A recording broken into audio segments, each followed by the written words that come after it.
Pondok Pesantren Darul Ulum Wal Hikam asal Yogyakarta, penggerak budaya Nusantara bekerja sama dengan Ditjen IKP Kominfo menggelar kegiatan Harmoni Indonesia, deklarasi masyarakat tanpa fitnah, hoaks dan radikalisme di Geria Agung Palembang Selasa 17 Juli 2018.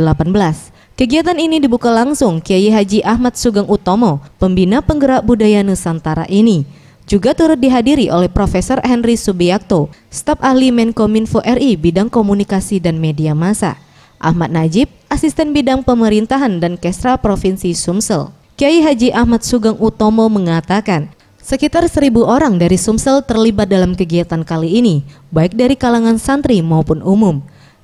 Kegiatan ini sendiri dalam rangka untuk merangkul masyarakat dalam menjaga keselarasan dalam kehidupan berbangsa dan menjaga keutuhan NKRI dari fitnah, hoaks dan radikalisme yang saat ini marak terjadi di masyarakat.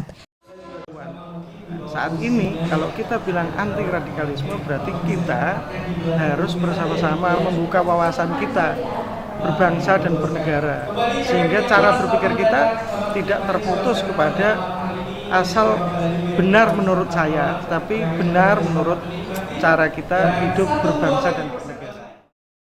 Sementara itu, staf ahli Menkominfo RI, Profesor Henry Subiakto menyampaikan, dengan kegiatan ini diharapkan dapat menjadikan anak-anak muda di Sumsel sebagai agen bagi masyarakat umum dalam menghidupkan budaya gotong royong, toleran dan pluralis agar masyarakat umum tidak terpengaruh radikalisme.